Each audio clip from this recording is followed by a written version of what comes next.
Marcos capítulo 1, leamos versos 12 e 13.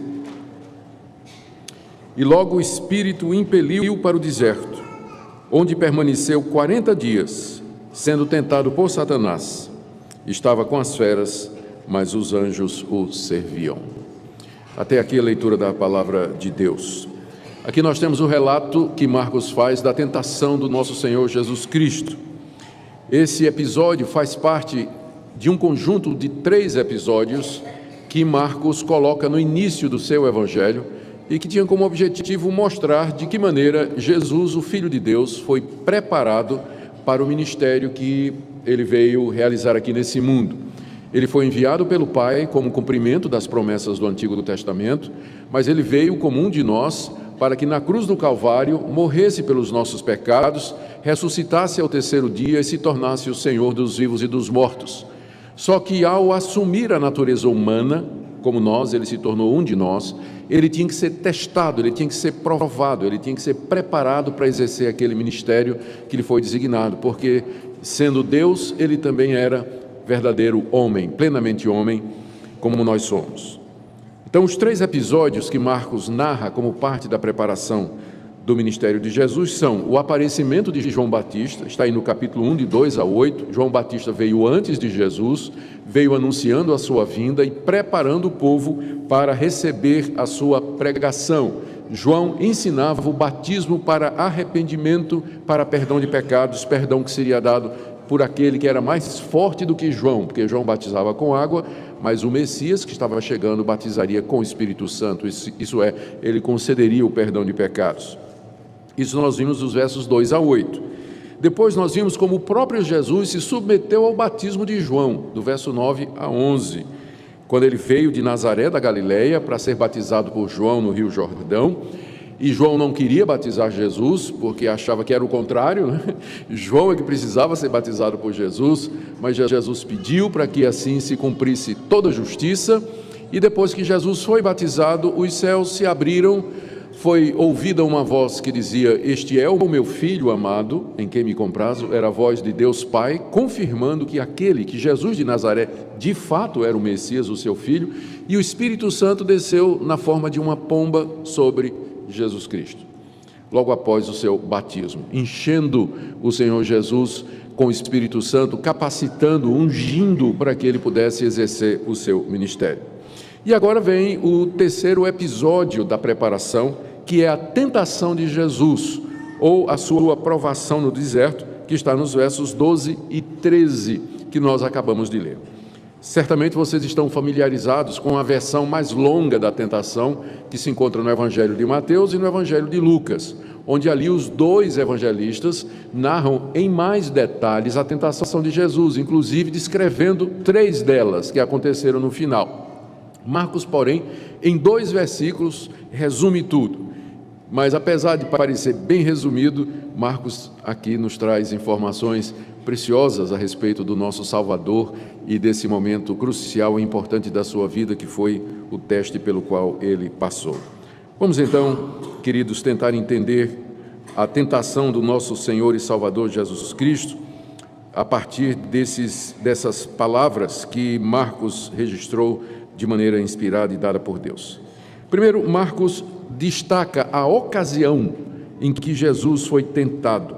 Ele inicia essa passagem dizendo: "E logo o Espírito o impeliu para o deserto", ou seja, e logo depois do que tinha acontecido antes. O que aconteceu antes? Está nos versos de 9 a 11. Foi quando Jesus recebeu o batismo das mãos de João e o Espírito Santo veio sobre ele. E logo, sem pausa, sem que tivesse um momento de descanso, sem nenhum intervalo, na sequência, o Espírito Santo o leva para o deserto. Isso sugere que Deus estava agindo numa sequência, ou seja, o anúncio da chegada do Messias, em seguida ele é batizado e logo ele tem que ser testado, logo ele tem que ser provado. Por quê? Porque no batismo de Jesus, que aconteceu nos versos anteriores, ele foi declarado seu Filho de Deus. Deus disse lá do céu: "Este é o meu Filho amado, em quem me comprazo". O Espírito Santo desceu sobre ele. Agora era necessário que tudo aquilo fosse provado, ele era mesmo o Filho de Deus, ele resistiria às tentações, estava ele capacitado para exercer a redenção da raça humana, por isso que diz que logo, em sequência, ligando os dois eventos. Interessante também aqui é notar a semelhança com a história de Israel, não sei se vocês perceberam. Depois que Moisés tirou os israelitas do Egito, de debaixo da opressão de Faraó, abriu o mar, e os israelitas passaram, ali foi o batismo dos israelitas. Paulo fala sobre isso em 1 Coríntios 10, quando diz que eles foram batizados na nuvem e no mar. E logo depois que eles foram batizados no Mar Vermelho, o que é que estava esperando eles do outro lado do rio? Exatamente o deserto, onde eles foram provados durante 40 anos. Então é como se a sequência aqui estivesse imitando o que aconteceu com a nação de Israel. Batismo e logo em seguida tentação no deserto. Exatamente a mesma história, Deus repetindo, talvez para nos dizer que depois do nosso batismo, da nossa profissão de fé e do público recebimento como filhos de Deus, nós não entramos no céu. O que está esperando você é o deserto, logo em seguida, que vai durar até o dia da sua morte, em que nós seremos provados, testados a cada dia. Segundo lugar, Marcos nos dá a razão pela qual Jesus foi levado ao deserto para ser tentado. Essa razão está aqui no verbo impelir. Diz aqui que depois que ele foi batizado, logo o Espírito o impeliu para o deserto. Jesus havia sido cheio do Espírito Santo nos versos anteriores, e agora esse Espírito o impele para o deserto. Impelir é um verbo mais forte do que está sendo traduzido. O próprio Marcos usa o verbo impelir várias vezes no seu evangelho para se referir à expulsão de demônios. Quando diz que Jesus expulsou o demônio, lá está dizendo, Jesus impeliu o demônio a sair. É o mesmo verbo que está sendo usado aqui. O Espírito Santo como o que expulsou Jesus, empurrou Jesus para o deserto para ser testado, não é? Tanto é que Mateus e Lucas, que foram escritos depois de Marcos, eles parecem que tentam suavizar um pouco a linguagem de Marcos. Mateus diz que Jesus foi levado pelo Espírito, e Lucas diz que Jesus foi guiado pelo Espírito, mas Marcos diz que não, ele foi impelido pelo Espírito Santo, né, para o deserto. O que Marcos queria dizer quando ele escolheu esse verbo tão forte? Não é que Jesus foi contra a sua vontade, mas dizer que mas que o Espírito, de uma forma firme e irresistível, o conduz ao local da tentação, indicando que a tentação que se seguiria era algo inevitável e que Jesus tinha que passar por ela.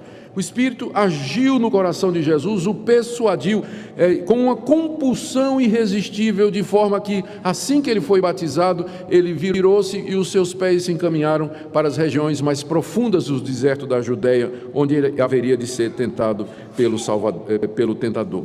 E aqui nós já podemos então perguntar, por que o Espírito o impeliu? Por que a tentação era inevitável?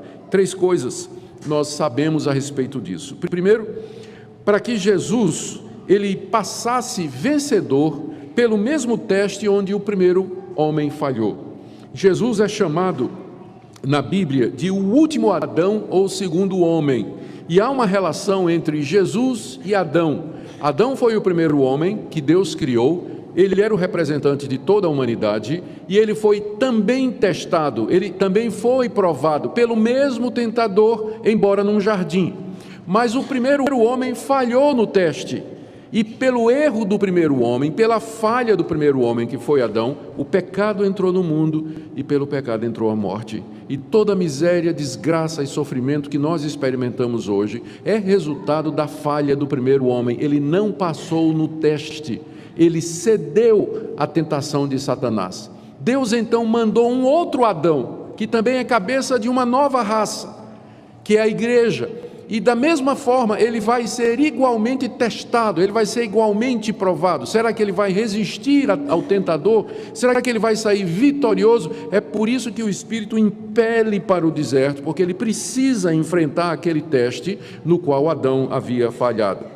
Segundo, era preciso que ele, como filho de Deus, vencesse o diabo, porque com a falha do primeiro homem, Satanás se tornou o príncipe desse mundo. o espírito que agora opera nos filhos da desobediência. Ele é o enganador de todo mundo, que mantém as nações cativas. Ele é o mentiroso, ele é o dissimulador, ele é o destruidor, inimigo de Deus e que quer destruir a raça humana.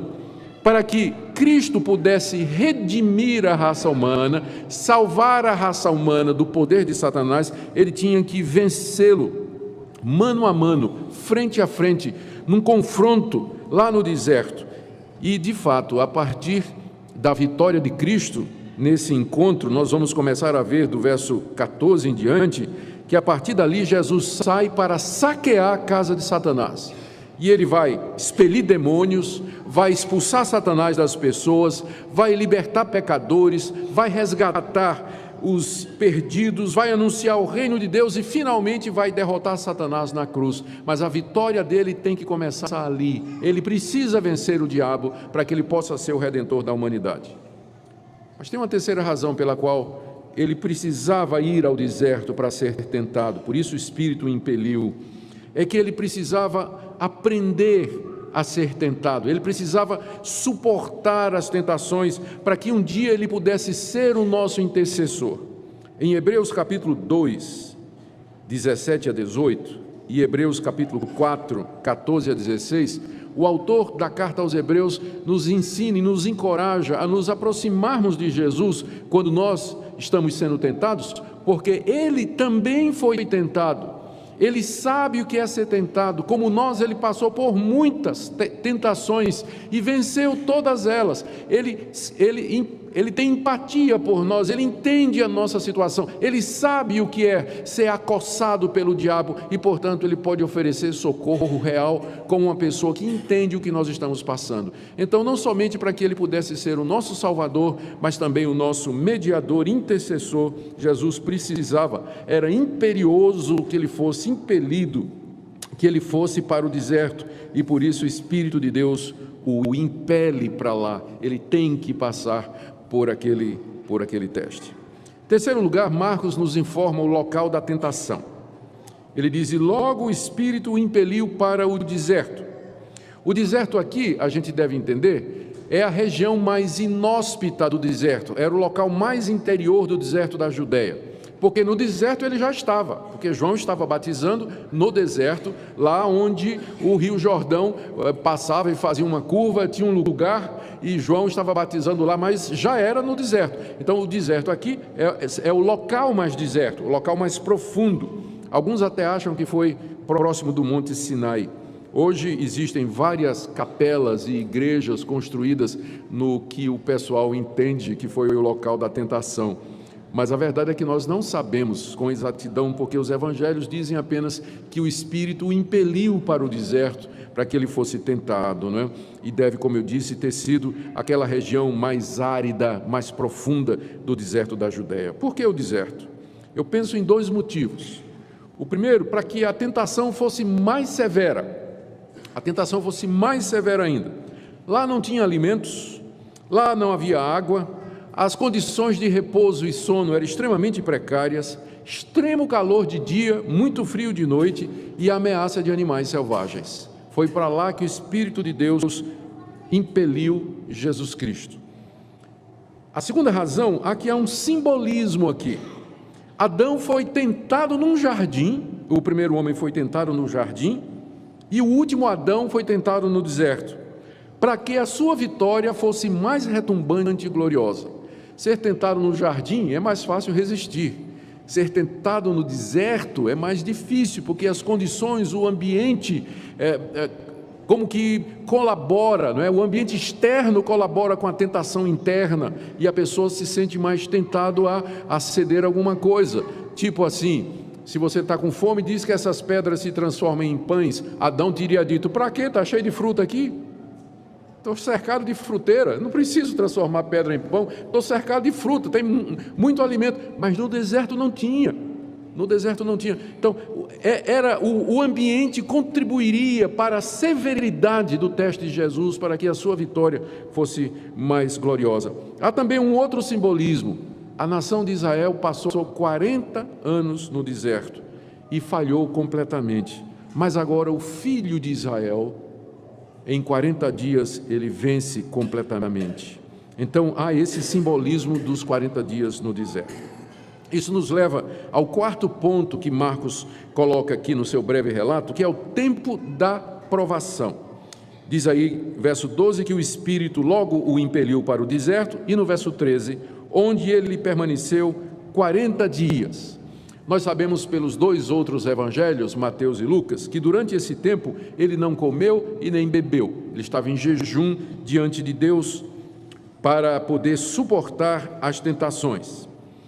Temos a impressão, a gente fica com a impressão, se a gente lê somente Mateus e somente Lucas, de que ele só foi tentado no final com aquelas 3 tentações. Mas quando Marcos diz aqui que ele permaneceu 40 dias sendo tentado por Satanás, então fica claro para nós de que aquelas 3 tentações que são mencionadas por Mateus e Lucas, elas foram a tentativa final do diabo ao término dos 40 dias, mas que ele já vinha tentando Jesus durante os 40 dias. Foi 40 dias de tentação, de todo tipo de provação e teste. Nós não sabemos que outras tentações foram, além daquelas 3 mencionadas por Mateus e Lucas, mas lá em Hebreus capítulo 4, de 14 a 16, diz que ele foi tentado de todos os tipos e de todas as formas, e que é por isso que ele pode também nos socorrer. Por que 40 dias? Vem a pergunta. E mais uma vez eu imagino que Marcos está aqui, ou que aconteceu e Marcos registrou, por conta do simbolismo. Tem 3 eventos no Antigo Testamento relacionados com 40 dias. Primeiro, a lei veio por Moisés, depois que Moisés ficou quantos dias no alto do monte sem comer? 40 dias. Moisés ficou no alto do monte Sinai 40 dias sem comer para receber a lei. A graça agora veio através de Jesus, que cumpriu essa lei durante 40 dias. Ele cumpriu aquela lei que foi dada em 40 dias, ele cumpriu durante os 40 dias. Segundo evento, Elias, o maior profeta do Antigo Testamento, caminhou sem comer 40 dias para o encontro com Deus na luta contra os falsos profetas. Jesus, que é muito maior do que Elias, é o maior de todos os profetas de Deus, ele vence Satanás depois de 40 dias de guerra espiritual. Como já mencionei, terceiro episódio, Israel passou 40 anos no deserto, sendo preparado para entrar na terra prometida. Jesus é, da mesma forma, tentado, testado e aprovado por 40 dias para poder nos dar acesso à terra prometida, à Canaã celestial. Tudo isso aponta para Jesus como sendo o que veio cumprir as profecias, aquele que é a consumação, a realização de todos os tipos, figuras e símbolos do Antigo Testamento no que diz respeito à redenção. Mas vamos para o quarto ponto de Marcos aqui, no verso 13. Ele diz assim que no deserto ele permaneceu 40 dias sendo tentado por Satanás e estava com as feras, mas os anjos o serviam. Eu quero destacar 4 pontos aqui. O primeiro é que diz que ele foi tentado por Satanás. A palavra Satanás quer dizer adversário, e é o nome que nós damos àquele anjo caído, o demônio que é o líder das forças espirituais do mal, o príncipe desse mundo, o inimigo de Deus e dos homens, que também é chamado do diabo, do enganador, do maligno e da antiga serpente. Por que Jesus tinha que ser tentado por ele? Porque foi ele próprio quem tentou e venceu Adão no paraíso, o mesmo tentador que milhares de anos antes tentou Adão lá no paraíso, é o mesmo espírito imortal que estava ali no deserto para tentar Jesus.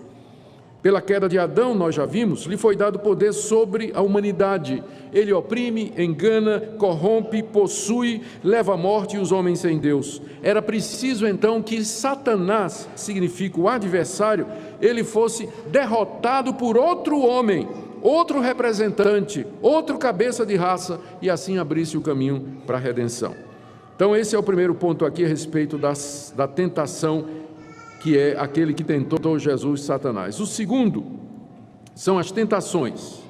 De que maneira ele tentou Jesus? Como eu disse, Marcos não deixa claro. Os outros evangelhos mencionam 3 tentações que são bem conhecidas. Primeiro, transformar pedra em pães. Segundo, tentar a Deus pulando do alto do templo. E terceiro, adorar Satanás em troca dos reinos desse mundo.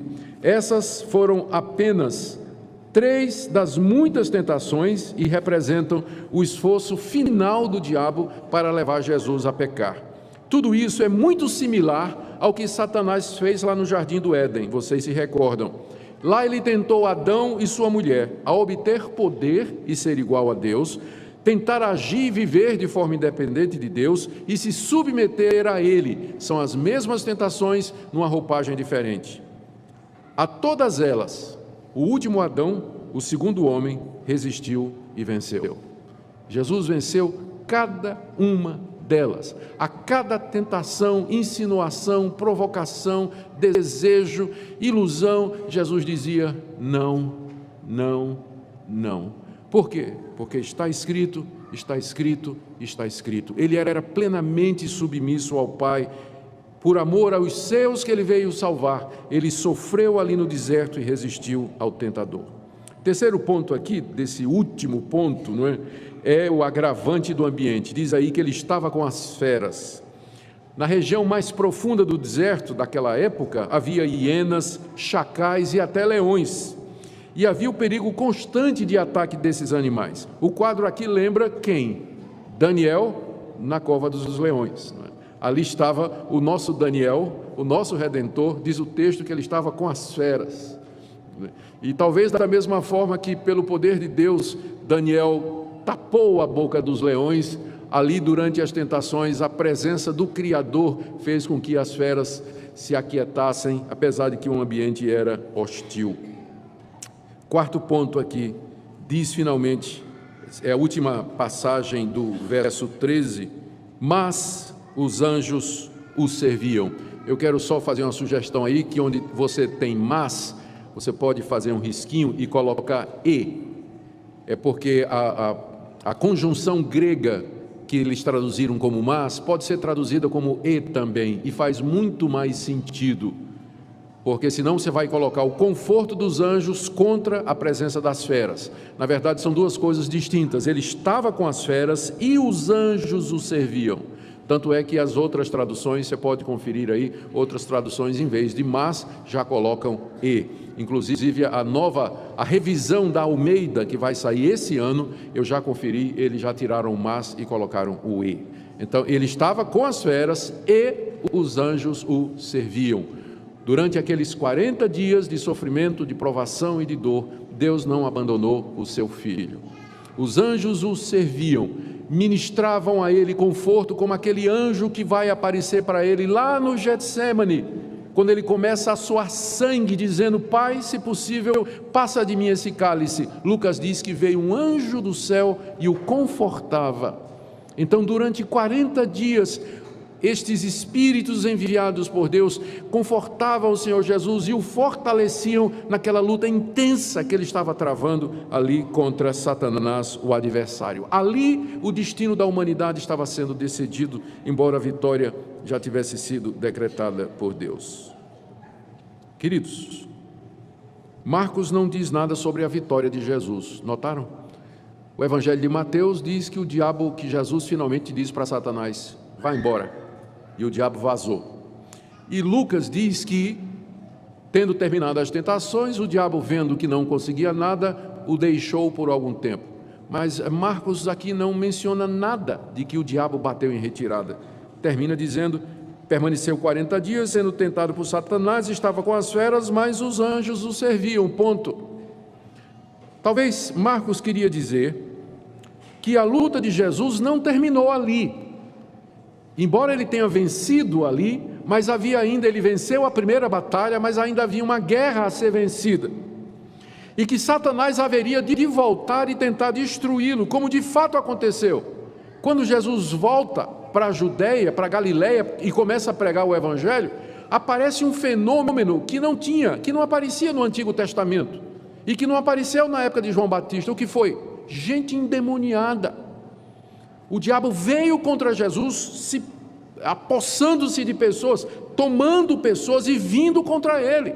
Jesus não podia dar alguns passos que tinha gente endemoniada. O tempo todo ele estava expelindo demônios. Não tinha esse fenômeno antes. Mas agora, uma vez que Satanás perdeu a primeira guerra, ele vem na segunda, ondas e ondas de pessoas endemoniadas e possuídas, aparecendo ali durante o ministério de Jesus. E não somente isso, ele veio através dos fariseus, os líderes religiosos que se levantaram contra Jesus para fazê-lo desistir. Não somente isso, através dos amigos de Jesus, o próprio Pedro, numa ocasião, foi usado por Satanás para tentar fazer com que Jesus desistisse da cruz. Finalmente Satanás entrou em Judas, que traiu Jesus. Mal sabia ele que, ao fazer isso, ele estava dando um tiro no pé, não é? Aliás, um tiro na cabeça, quando Judas vai trair Jesus. Mas em tudo isso, o nosso Salvador foi vencedor. Ele nunca cedeu a qualquer tentação de Satanás. Ele obedeceu perfeitamente ao Pai, e é por isso que ele pôde morrer na cruz como nosso representante, porque se Cristo tivesse cedido ao diabo, se ele tivesse caído na mínima tentação, ele teria se tornado um pecador, e ao morrer na cruz, ele estava apenas recebendo o que o seu pecado merecia. Mas porque ele não tinha pecado, porque ele obedeceu perfeitamente, ele vai para a cruz puro, inocente, perfeito, vitorioso, e a sua morte pode ser aplicada, pode ser atribuída como o pagamento do pecado de muitos. E é por isso que o sacrifício dele tem valor para a minha redenção, porque a minha morte e o meu castigo são imputados a Ele. Deus olha para Jesus e vê em Jesus o meu castigo sendo pago, a minha culpa sendo expiada através do seu sacrifício. A obediência de Cristo é a base da nossa redenção. Se Ele não tivesse vencido o diabo, nós não poderíamos ser redimidos. Terminando, o que é que nós podemos aprender sobre o nosso Redentor? Ele era realmente um de nós. Ele foi tentado como nós somos, ele sentiu o poder e a força da tentação, muito embora ele não podia cair em pecado por causa da sua divindade. Ele resistiu e venceu a tudo, e agora ele pode redimir completamente os que nele creem, ele pode socorrer os que são seus quando são tentados. Isso nos leva a algumas aplicações práticas com as quais eu quero terminar nessa manhã. Primeiro, você deve ter ouvido falar de batalha espiritual. Batalha espiritual é uma realidade, mas infelizmente o conceito é muito deturpado em algumas igrejas que reduzem a batalha espiritual a você expelir o devorador, o destruidor e aquele que corrompe e consome os seus bens materiais. Para muita gente, em muitas igrejas, batalha espiritual é você expelir o demônio que está tirando a sua saúde, ou que está prejudicando os seus negócios, ou que está atrapalhando o seu casamento. Gente, essa é a batalha espiritual, a luta para não cair em tentação, para resistir ao diabo, para não ser levado pelas suas mentiras, para nos mantermos puros e fiéis diante de Deus. Essa é que é a verdadeira batalha espiritual. Segunda coisa que nós aprendemos, a importância de estar preparado. Às vezes o Espírito de Deus vai impelir você para o deserto. Não pense que a vida cristã é um mar de rosas, e que tudo irá bem, vai ser sempre felicidade e alegria. Quem lhe disse isso devia ser processado por propaganda enganosa. Eu não sei se algum pastor lhe disse isso, mas é propaganda enganosa. O Espírito de Deus vai impelir você para o deserto, e lá você vai ser tentado, e às vezes não é 40 dias, são anos de provas, de testes. Você realmente ama a Deus? Você ama a Deus pelo que Ele é, ou por aquilo que você acha que Deus pode lhe dar? Transforme essas pedras em pães. Mais importante é a comida do que o serviço a Deus. Testa a Deus, provoca a Deus. Se você me adorar, te darei todos os reinos do mundo.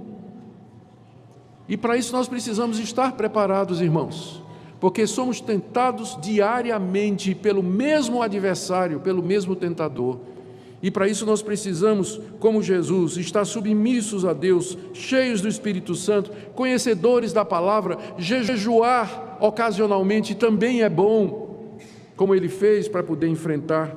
Por que muitos crentes caem? Por que muitos crentes cedem? Por que eles adulteram? Por que eles mentem? Por que eles brigam? Por que eles rompem relacionamentos? Por que eles cometem desonestidades? Eles foram tentados e eles não estavam preparados para resistir ao tentador. Terceiro ponto, o tempo da provação está na mão de Deus, queridos. Ele é quem determinou os 40 dias, por isso paciência. Eu sei que já no primeiro dia você diz assim: ó Deus, eu não aguento mais. Por que está acontecendo comigo? O que é que eu fiz para merecer isso, Deus? No primeiro dia você já começa, né? Será que vai durar muito, ó Deus? Lembra daquela promessa: o choro pode durar uma noite, mas a alegria vem pela manhã. Aí no dia seguinte fica pior, né? Aí o crente se lamuria, chora, murmura, reclama. Gente, o tempo do teste, quem vai determinar é Deus.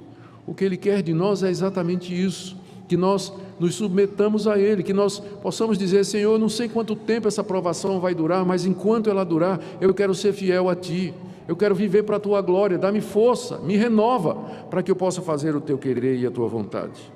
E minha última palavra é para todos nós: ao sermos tentados, testados e provados na fornalha da aflição, nos lembremos do nosso mediador, que passou pelo deserto, que passou pela mão do tentador, venceu e triunfou, pode se compadecer de nós, porque Ele sabe o que é ser tentado. Nós temos à direita de Deus um como nós, que intercede por nós e entende das nossas fraquezas. Por isso, acheguemo-nos com confiança à presença de Jesus, para recebermos socorro e sermos ajudados em momento oportuno. Eu não sei como está você nessa manhã, mas a minha oração e minha expectativa é que essa palavra seja uma palavra de encorajamento, uma palavra de ânimo para você, para que você permaneça firme, resista e se chegue mais ao nosso maravilhoso Senhor e Salvador.